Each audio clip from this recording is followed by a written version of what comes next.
Dusty Crew. Good morning, USA.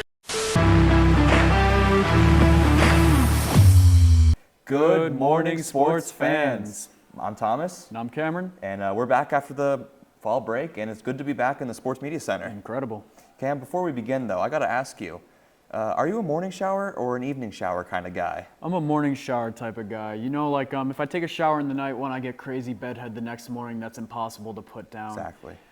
And two, it's like nothing wakes you up like a cold shower in the morning. You know what I'm saying? Yeah, totally. And for me, it's like I just feel disgusting without a shower. And if I go throughout the entire day That's with greasy hair, like, Yeah. I just have to have a shower. But I do understand like a quick shower, like maybe Totally. after class, but No, not yeah. like washing your hair and everything. Oh, but if I have like a long day, I'll that's totally what I'm shower saying, tonight but too. Yeah, but But anyways, we got a great show for you tonight. We are going to talk about the NBA. That season's opening this week. We're going to talk about the World Series. We're talking about college football, and we have so much more. So we're going to start it off with the college football recap with Chris and Sophia.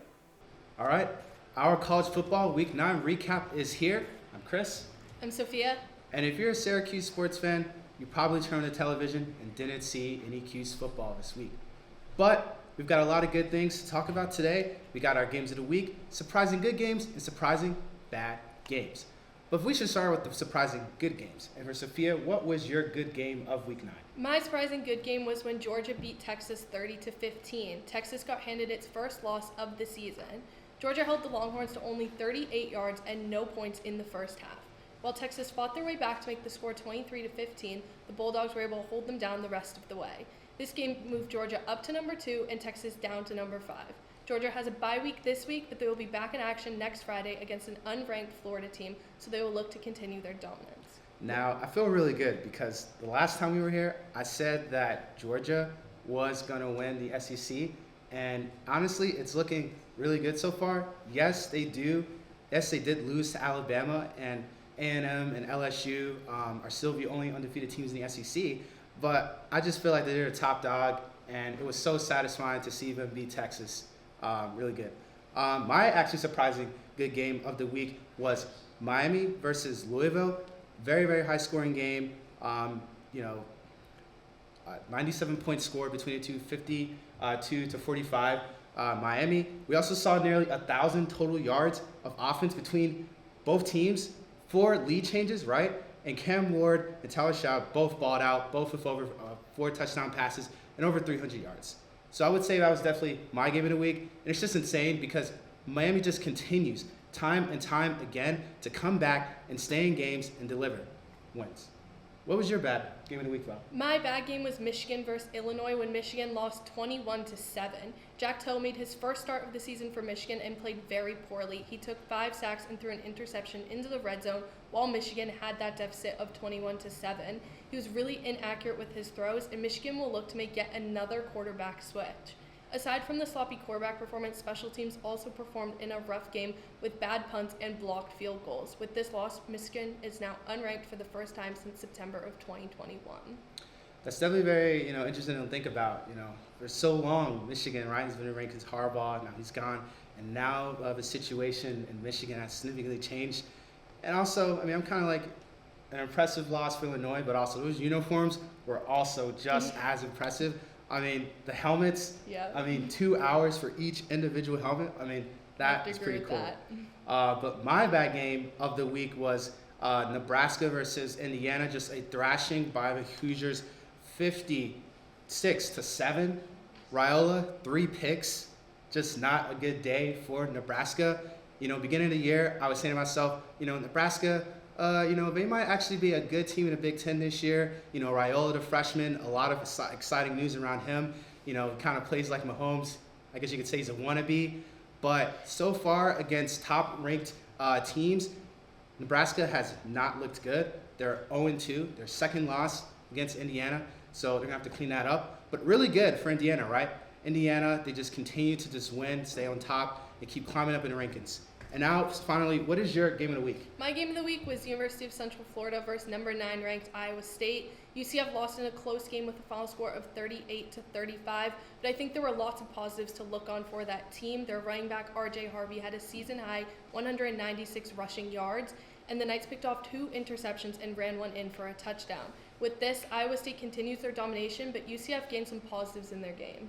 And for SEC fans, my game of the week will be Alabama versus LSU. I'm going to take LSU 30-24 as the winner. And that's all we have for today for week 9 college football. And now we're going to turn over to college football playoffs update with Joel, Jake, and Ryan.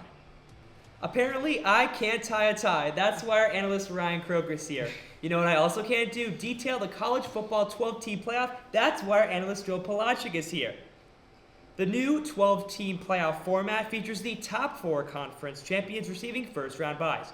Seeds 5 through 12 will be the next highest-ranking teams according to the College Football Selection Committee.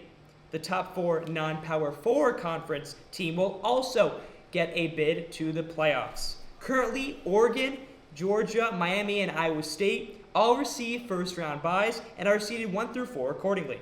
Next, Ohio State, Penn State, Texas, Tennessee, LSU, Clemson, BYU, and Boise State are seeded 5 through 12. Remember, even though the Broncos are ranked 17th, they do receive a bid because a non-Power 4 conference team has to make it. Ryan, looking at this playoff picture, what stands out to you? Jake, are you familiar with the polar bear in Arlington, Texas meme? I'm not. Well, that's what Miami is, getting a first-round bye in the college football playoff at the moment. Listen, the Hurricanes have the look of a sexy national title pick. They're 7-0. They're scoring 48 points per game. They have the number 1 offense in the country. Cam Ward, their quarterback, playing like a Heisman winner right now. However, since they've started conference play 3 weeks ago, Joel, they have allowed nearly 40 points per game to not too impressive competition, and they needed controversial officiating to bail them out against Virginia Tech and Cal. I'm not too impressed with what I'm seeing with this Miami team. This all-offense, zero-defense approach is not impressing me at all, and they're going to get smoked by any SEC or Big Ten team they run into in late December. They are on fraud watch. Sign the alarms right now. Joel, let's move to you. What's another team you have questions about going into the postseason? Jake, I have an obvious question about my Penn State Nittany Lions. You know, they're on the rise. They just escaped a thriller in overtime at the Coliseum against USC. But you know my question. Can they beat Ohio State? It's been 8 long years since they've beaten the Buckeyes. I mean, that's a college and high school career combined. Penn State's completely revamped offense, thanks to first-year offensive coordinator Andy Kotelnicki, is highlighted by the best tight end in the nation, Tyler Warren, and a quarterback who's progressing very well in Drew Aller. And you pair that with a top 10 total defense in college football and a rather favorable schedule, and what you have is a chance. If James Franklin wants to make a statement, it must be this year. Let's look on the bright side, Ryan. Who is your pick to win it all? Well, it ain't Penn State because they're losing that game to Ohio State, Joel. I'll just tell you that right now. Not. Quick spoiler alert for you. My national title pick is Oregon. And let me tell you this. I've been waiting to talk about this for weeks and weeks and weeks. My colleague on the other side of the desk has been sleeping on the Ducks all season long.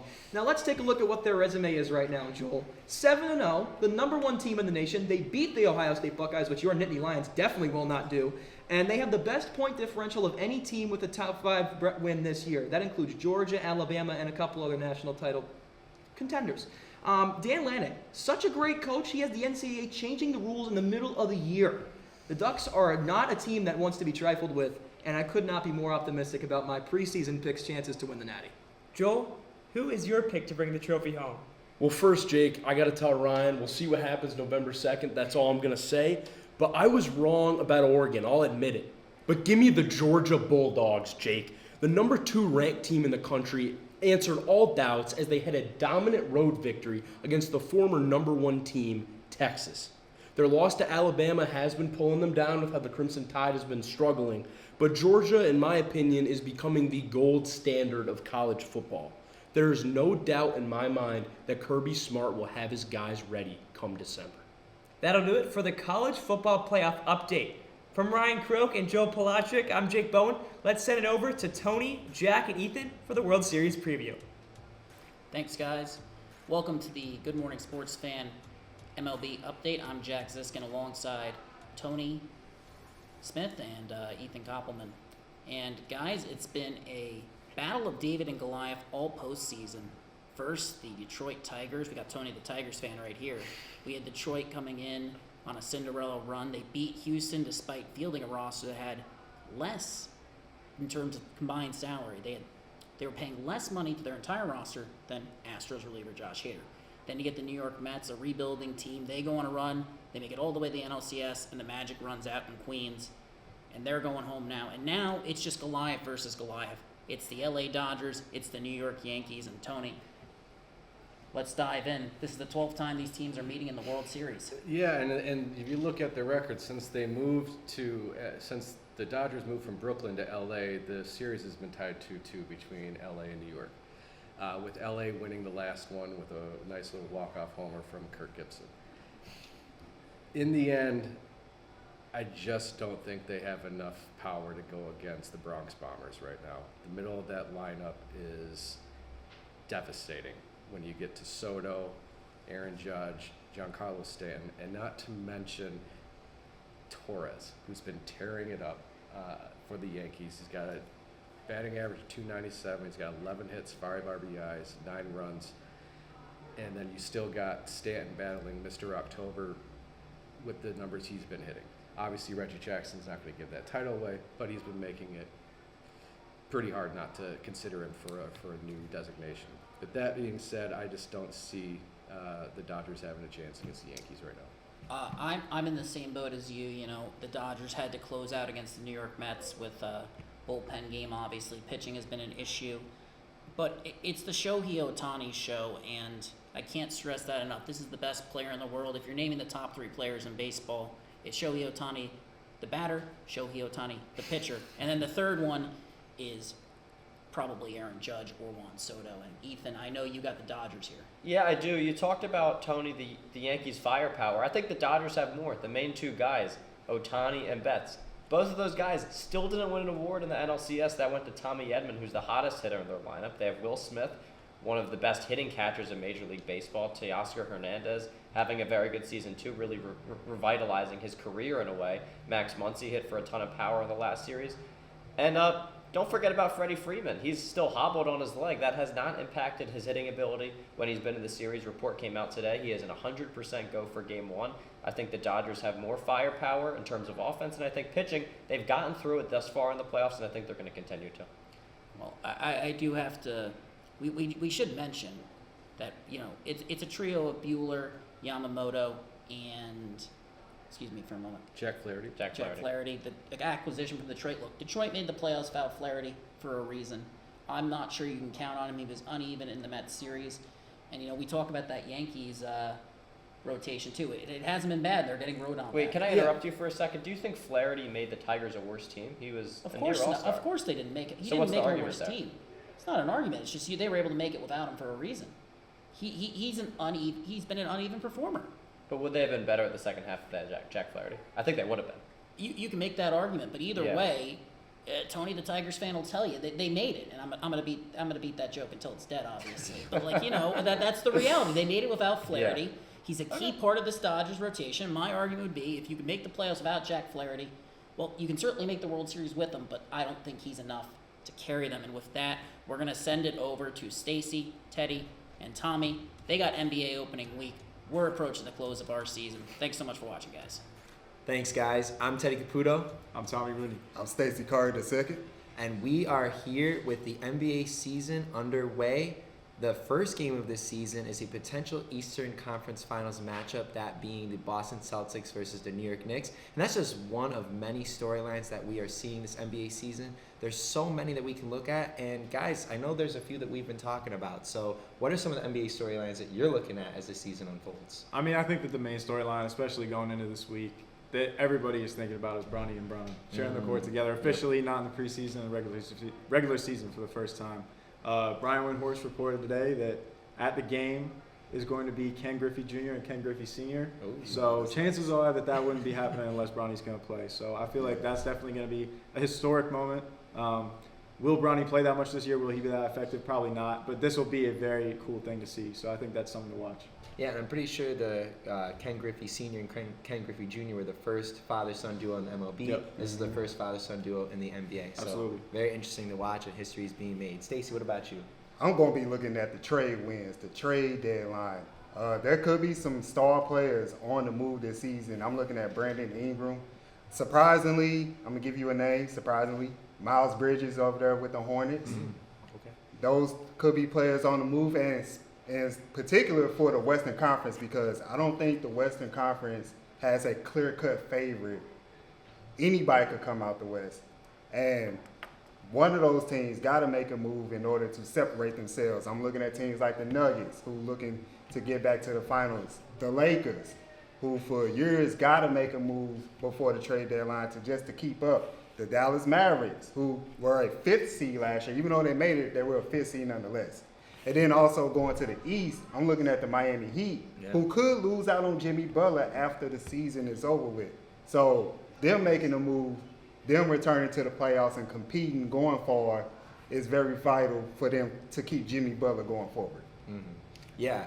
No, I think that's something that you just made me think of. We were talking about it earlier before the show started. The Heat did not re-sign Jimmy Buckets this offseason to an extension. So if they want to keep him in town, they might need to make a splash play, like maybe a Giannis. The Bucks aren't doing too well, but you got some more on the Bucks. Yeah, no, that leads me perfectly into my point, because one storyline I'm looking at is the dynamic between Giannis Antetokounmpo and Damian Lillard. They just came together last year, and a lot of people are thinking that Damian Lillard doesn't really want to be there. It's cold. He's away from family. A lot of things going on in his personal life, but it seems like they're gelling more as the offseason has progressed, and now I think they're ready to play, and it seems like there's high hopes for them. But they went out and got Doc Rivers after Adrian Griffin was leading them to a good start at 30-13. And so there is an expectation for this team to win. So if they don't show that promise that they could go deep in the playoffs this year, you could see Giannis, who has said that he's open to a trade, or at least the rumor mill is that he's open to a trade. We could see him go to a Miami. We could even see someone like Kevin Durant if there's no success in Phoenix, as last year was a really down year for them, maybe he could go to Miami as well. So that'll be something very interesting to pay attention to, because the Knicks, the Heat, the Celtics, even the Pacers, these are really hungry teams that are trying to get in those top spots and potentially go back to the NBA Finals. So, guys, one thing I'm also looking at, too, you mentioned trades. Maybe the Bucks, Chris Middleton, he's been day-to-day. He may be indefinite to come back. We're not sure when he's coming back. Maybe they go out and get a wing player like Zach LaVine. What are some other big trades that you think? I was thinking Zach LaVine maybe going out of Chicago, coming to Milwaukee. But other big trades you guys are seeing? What do you guys think? Well, I think that'd be a good move for the Bucks. I don't know how they would figure it all out cap-wise, because I know you mentioned earlier that they're significantly over the cap. Negative $67 million. Yeah, so they'd have to move some pieces around. But I do think that, like Stacey mentioned before, Brandon Ingram, I think that he would be the perfect fit in LA, specifically the Lakers. Lakers do need an additional piece to be able to be a championship team. They brought the same starting 5 back that they had last year. That wasn't a successful team last year in terms of their ultimate goals. So I think that they need an additional piece, and they haven't gotten that so far. And another player that I want to bring up real quickly is Darius Garland there with the Cleveland Cavaliers. Yeah. It's a weird fit between him and Donovan Mitchell, and if things are off to a rocky start or they don't have a great record by the time we get to February, we could see him on the move. And Darius Garland is a good shooter, 18, 20 points per game. So he's another player that I have my eyes on. Yeah, well, there's a lot of NBA season left to be played, so let's keep our eyes on the trade block and see what teams make those moves for the success of their NBA season. Well, on behalf of Stacey Collier II and Tommy Rooney, I'm Teddy Caputo. We're going to take you to an NFL recap of last week with Cedric Derecho and Sydney Chan. We're going there now. Thanks, guys. Sydney Chan, Cedric Derecho, back at it again, but this time we're not playing fortune teller, we're playing historian with an NFL Week 7 recap. We'll start off with some 2 great games of the week and then move into some civil discussion about what the heck New York football is doing this week. But let's start over on the West Coast, where the Kansas City Chiefs headed over to the San Francisco 49ers and beat them 28-18.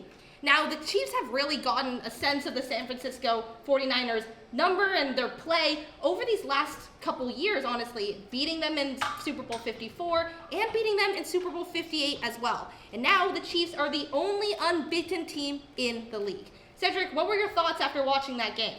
That both quarterbacks really struggled, but the Chiefs always find a way. Purdy and Mahomes combined for 5 picks on the day. And, Mahomes has 8 interceptions. It's un-Mahomey-like, if you want to put it that way. No, honestly. And yet the Chiefs are still 6-0. They're the only undefeated team in the league. Absolutely. I commented on that as well because Mahomes really struggled to find his targets, but so did Brock Purdy, who also, 2 of his interceptions were in the red zone. And a lot of the time, the Chiefs' defense and the running game were really able to keep that momentum going. But quickly, I also want to note that the Chiefs and the 49ers don't actually meet every regular season. So the next time the Chiefs will have a chance to even show some redemption, maybe in the postseason or maybe in the next couple of years. But now let's move on to what I think was one of the most beautiful games of this week, the Detroit Lions at the Minnesota Vikings. And the Lions just scraped by with that win, 31-29. And this was really, really crucial for them. But for the Vikings, this was a heartbreaking loss at home with only 19 seconds left off of a Lions field goal. Cedric, what were your thoughts? Well, no Hutchinson, no problem for the Detroit Lions. Amon-Ra did his thing. Jared Goff had another spectacular game, and the Lions are showing why they are atop they're the cream of the crop in the NFC. They are among the class of it, and they are showing exactly why. Look at the NFC North this season. All 4 teams would be in the playoffs Honestly, if the crazy. season ended today. It's wild. A lot of fun football to watch in that division. No, absolutely. The NFC North has been doing crazy things this season. Let's take a second to appreciate the significance of this stat. Entering Week 8, the combined record of those 4 teams is 19-6. 19 wins and only 6 losses. And the lowest team on that totem pole are the Chicago Bears with a 4-2 record. But that's honestly a top record for a lot of the other divisions in the league. But now let's bring it back here because Cedric, I didn't just wear this blue top for no reason, besides the fact that I love the color royal blue. But this is for the Buffalo Bills, because objectively, they are the only team that are keeping New York State football's name out of the gutter. What were the Jets doing? More importantly, what were the Giants doing? Let's break it down. Start with the Jets. Yeah, Devontae Adams was not the immediate fix that the Jets hoped he would be. Firing Robert Saleh, the team is still in a lot of turmoil, as we discussed last week. There's still a lot of work to be done with that team. Whether or not they can salvage this season, that remains to be seen. No, honestly, and the Jets have one of the worst rushing games in the NFL, but I really want to highlight something on the Steelers for a second. Russell Wilson, as his first ever start as their quarterback, and he destroyed the Jets with over 260 passing yards. I really think he did great in this game, and I hope to see him play a little bit more later on in the season. And now the Giants, who got absolutely demolished at home by the Philadelphia Eagles, 28-3. What were you thinking from that? Well, my Eagles finally had a dominant performance, probably for the first time since the 2022 season.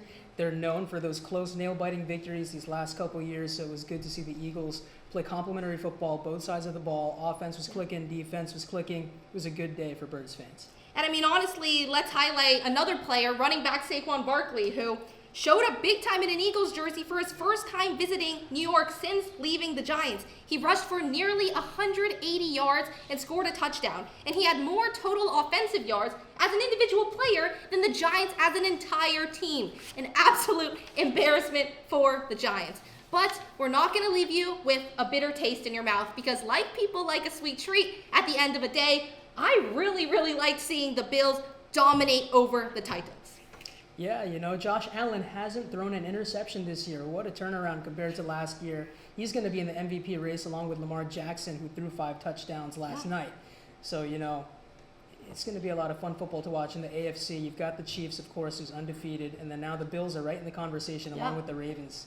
Just like it's been for the last couple seasons, right? It's going to be great. And whether the people in the Big Apple want to consider Buffalo a part of New York, the Bills are single-handedly keeping the football dreams alive in this state. Well, that's all we've got for you this time from Sydney Chan and Cedric Derecho. We'll head it over to the NFL Next Week preview with Leo, Carlton, and Andrew. Thanks, guys. Back at you now with more NFL. I'm Leo Schaefer. Carlton to the left, Andrew to the right. A big week next week in the NFL. A lot of notable matchups. Carlton, what stands out to you the most out of the spread? Yeah, so there's a bunch of huge matchups this week. One that really stands out to me is Buccaneers versus Falcons.